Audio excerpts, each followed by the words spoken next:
사도신경하신 하나님께 예배합니다. 나는 전능하신 아버지 하나님 천주의 진리를 믿습니다. 나는 교회의 유일하신 아들 우리 주 예수 그리스도를 믿습니다. 그는 성령을 태되어 동정녀마리에 계시하시고 본디오 빌라도에게 고난을 받아 십자가에 못 박혀 죽으시고 장사된 지 사흘 만에 죽은 자 가운데서 다시 살아나셨으며 하늘에 오르시어 전능하신 아버지 하나님 우편에 앉아 계시다. 거기로부터 살아있는 자와 죽은 자를 심판하러 오십니다. 나는 성령을 믿으며 거룩한 공교회와 성도의 규례로 죄를 용서받는 것과 몸의 부활과 영생을 믿습니다. 아멘. 찬송가 28장 찬양.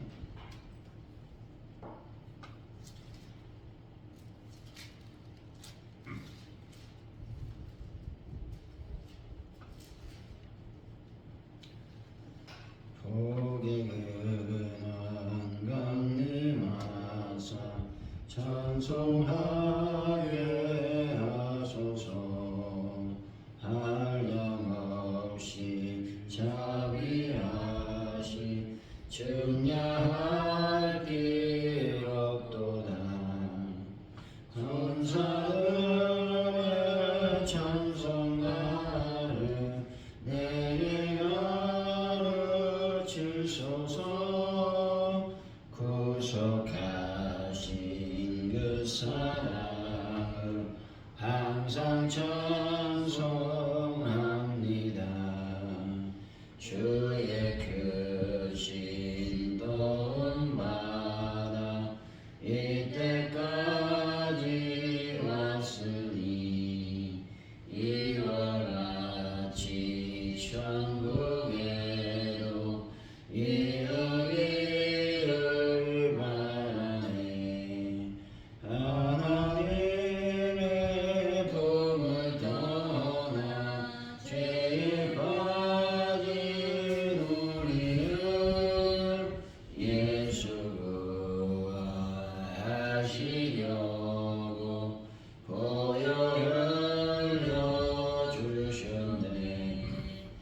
주의 귀한 은혜 받고 일생 빚진 자네.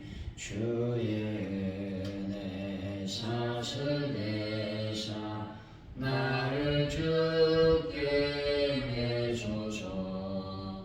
우리 마음을 연합하여 봉제하기 쉬우니 하나님이 받으시고 천국 이를 지소서.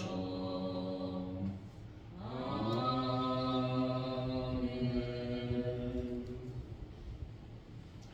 주님, 세상의 시선을 의식해서 예수님 제자됨을 부인하는 말과 행동이 저희들에게 없었는지를 다시 한번 나 자신을 돌아보게 하여 주옵소서. 그 어떤 자가 의로도 예수님을 향한 믿음과 사랑을 지켜낼 수 없음을 깨닫게 하여 주옵소서.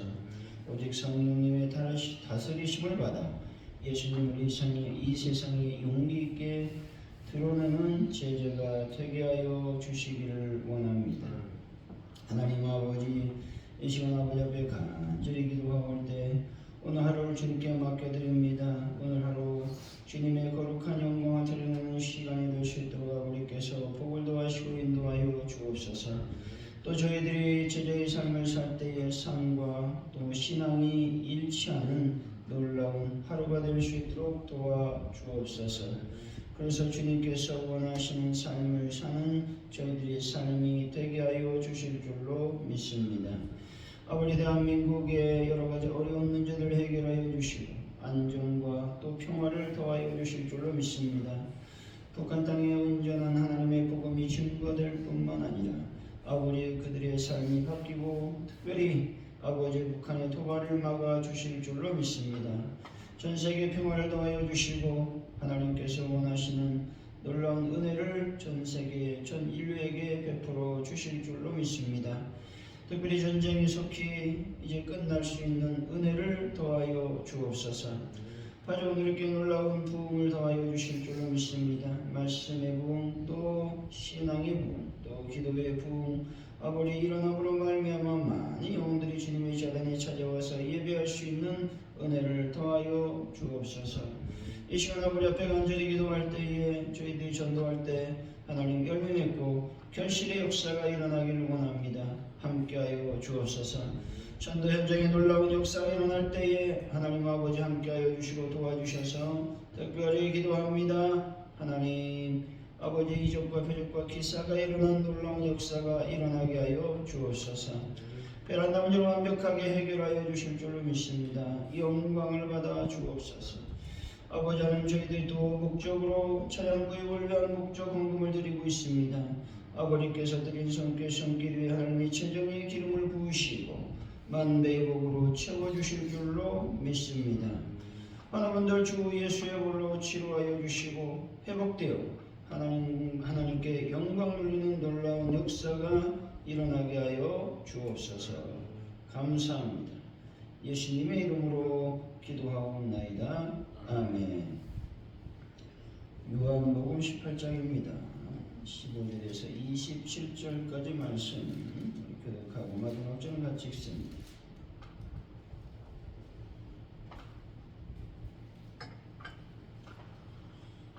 요한복음 18장 15절에서 27절 말씀. 시몬 베드로와 또 다른 제자 한 사람이 예수를 따르니 이 제자는 대제사장과 아는 사람이라 예수와 함께 대제사장의 집들에 들어가고 이들은 문 밖에 서 있는지라 대제사장을 아는 그 다른 제자가 나가서 문 지키는 여자에게 말하되 베드로를 데리고 들어오니 문 지키는 여종이 베드로에게 말하되 너는 이 사람의 제자 중 하나가 아니냐 하니 그가 말하되 나는 아니라 하고 그때가 춤으로 종과 아랫 사람들이 불을 피우고 서서 쬐니 베드로가 함께 서서 쬐더라.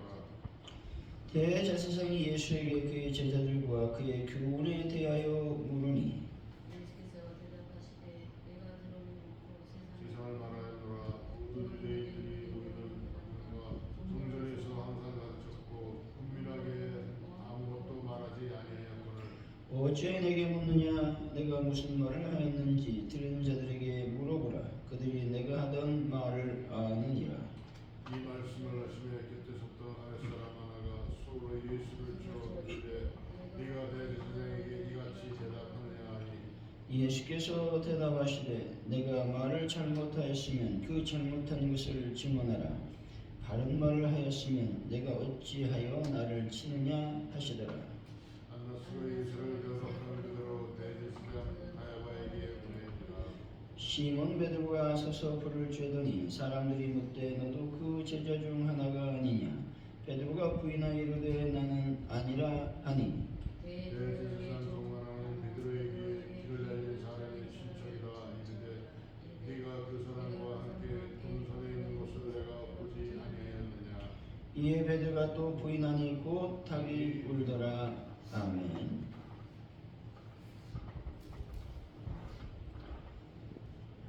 오늘의 말씀은 대제사장이 예수님께 그분의 제자와 또 교훈에 대해서 신문하게 됩니다. 그제 예수님은 드러내놓고 회당과 성전을 항상 가르쳤으니 들은 자들에게 물어보라고 말씀하십니다. 대제사장의 집들에서 불을 쬐던 베드로가 예수님의 제자가 아니냐는 사람들의 질문에 예수님을 3번 부인하자 닭이 울었다고 말씀하고 있습니다. 15절 16절이죠. 시작. 시몬 베드로와 또 다른 제자 한 사람이 예수를 따르니 이 제자는 대제사장과 아는 사람이라 예수와 함께 대제사장의 집들에 들어가고 베드로와 요한이 군병들에 의해 결박된 채로 끌려가는 예수님의 뒤를 따라 대제사장 집 안에까지 들어갔습니다.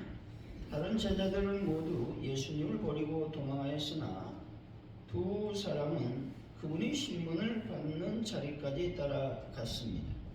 예수님의 뒤를 따르는 행위는 분명 위험한 일이었습니다. 하지만 이렇게 한 것은 이들이 예수님을 사랑했기 때문에 그렇습니다. 신앙의 깊이를 재는 유일한 척도는 어디까지나 예수님과 함께 하는가 하는 것뿐이죠. 그분이 어디로 가시든지 따라갈 수 있는 사람이 1등 성도인 것입니다.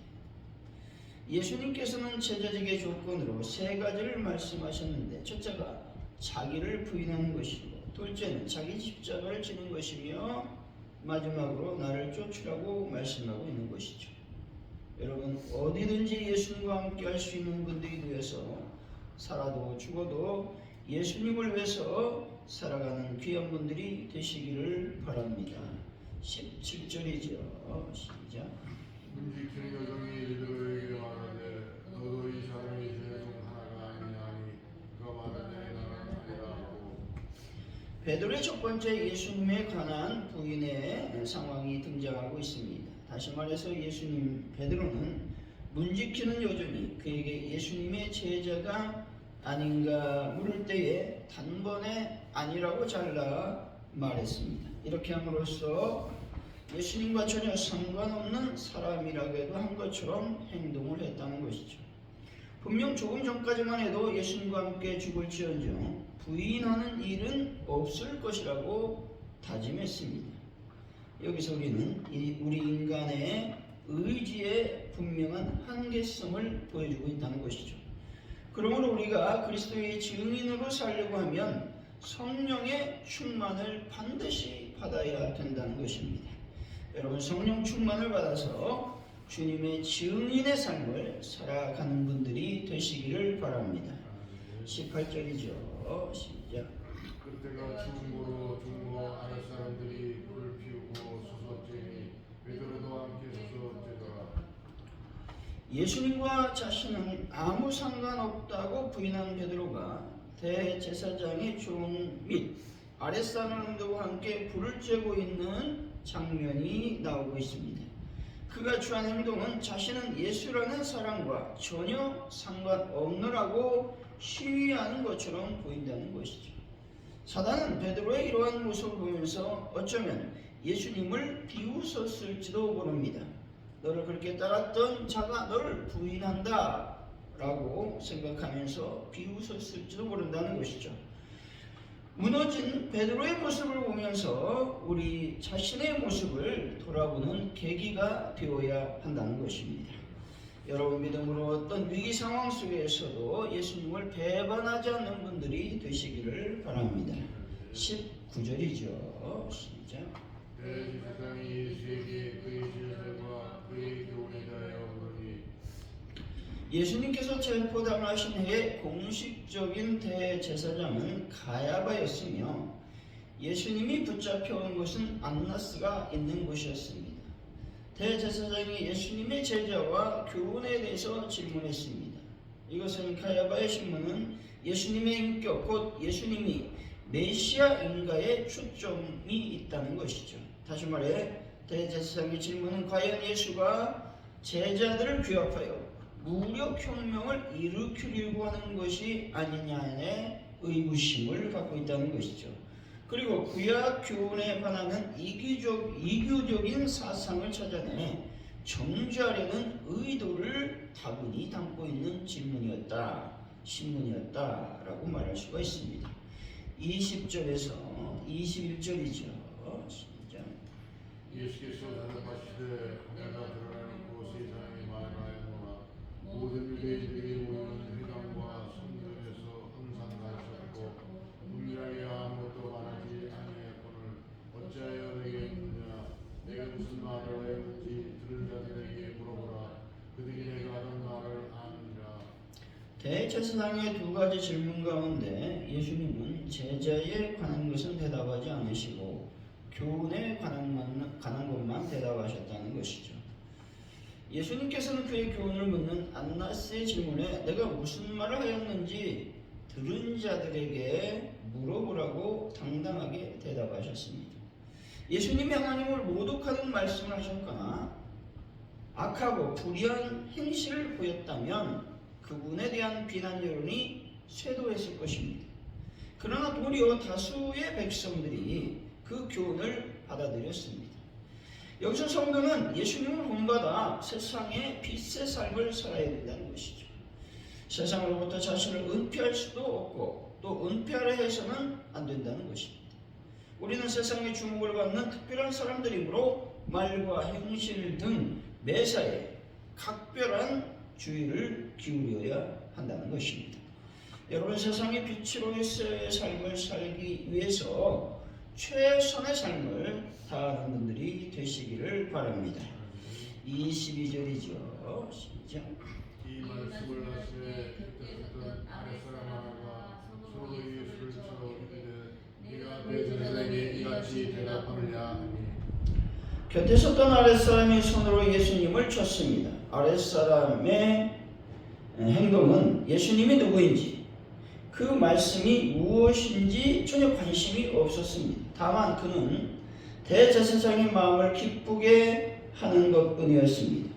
그래서 그는 예수님에 대해 이처럼 무리한 행동도 서슴지 않았다는 것이죠.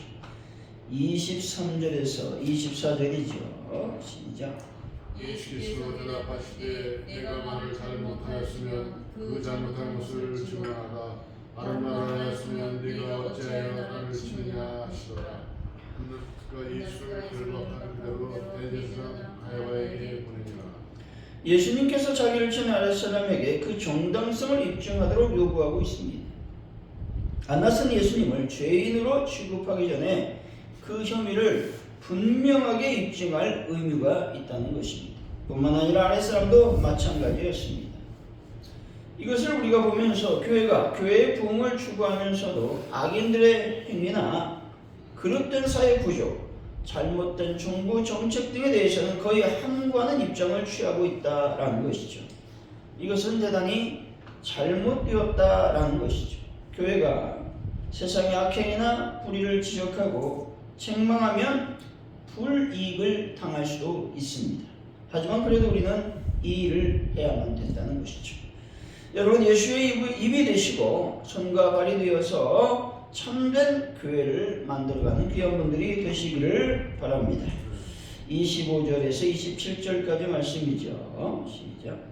시몬 베드로가 서서 물을 찌더니 사람들이 묻되 너도 그 제자 중 하나가 아니냐. 베드로가 부인하여 이르되 나는 아니라 하니 대제사장 중에 하나는 베드로에게 길을 잘린 사람의 친척이라 하는데 네가 그 사람과 함께 동선에 있는 것을 내가 보지 아니하였느냐. 이에 베드로가 또 부인하니 못하게 물러라. 베드로의 두 번째와 세 번째 예수님을 부인한 내용이 나오고 있습니다. 다시 말해 베드로는 그의 장담에도 불구하고 예수님을 세 번씩이나 부인함으로써 그에 대한 예수님의 예언을 성취하고 말았던 것입니다. 베드로가 실패할 수밖에 없었던 이유는 첫째로 자기 자신을 과신했기 때문에 그렇습니다. 둘째로 기도하지 않았기 때문에 그렇습니다. 셋째로 불신자들과 함께 있었기 때문에 그렇습니다. 사랑하는 성도 여러분, 항상 주님과 동행하시고 성령 충만을 받아서 예수님을 위해서 살아가는 분들이 되시기를 예수 이름으로 간절히 축원드립니다. 기도합니다. 하나님 아버지, 우리가 살아도 죽어도 예수를 위해 살아가는 그런 귀한 삶을 살 수 있도록 인도하여 주시기를 원합니다. 우리의 의지는 약합니다. 우리는 인간적인 연약함들을 많이 갖고 있습니다. 때문에 때때로 실패하고 무너질 수밖에 없습니다.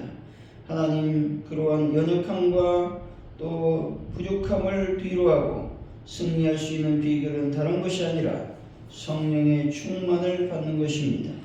하나님은 저희들이 늘 성령 충만을 받아서 주님의 증인의 삶을 살아갈 수 있는 은혜를 더하여 주옵소서. 뿐만 아니라 성령 충만하고 믿음이 충만하여 어떤 위기 상황 속에서도 예수님을 부인하지 않는 삶을 살아갈 수 있는 하나님의 은혜를 더하여 주옵소서. 우리가 세상의 빛으로서의 삶을 살기를 원합니다. 그래서 이 세상에서 예수 믿는 자로서의 삶을 살아가는 저희들의 삶이 되게 하여 주옵소서. 주님, 저희들이 예수님의 힘이 되게 하시고 손과 팔이 될 수 있도록 인도하여 주실 줄로 믿습니다. 고난과 핍박이 당한다 할지라도 하나님 참된 교회를 위해서 헌신하며 봉사하는 저희들의 삶이 될 수 있도록 복을 더하여 주옵소서. 감사합니다. 예수님의 이름으로 간절히 기도하오며 주기도문으로 예배를 마칩니다. 하늘에 계신 우리 아버지, 아버지 이름을 거룩하게 하시며 아버지의 나라가 오게 하시며 아버지의 뜻이 하늘에서 같이 땅에서도 이루어지게 하소서. 오늘 우리에게 용할 양식을 주시고 우리가 우리에게 잘못한 사람을 용서해 준 것 같이 우리 죄를 용서해 주시고 우리를 시험에 빠지지 않게 하시고 악에서 구하소서. 나라와 권능과 영광이 영원히 아버지의 것입니다. 아멘.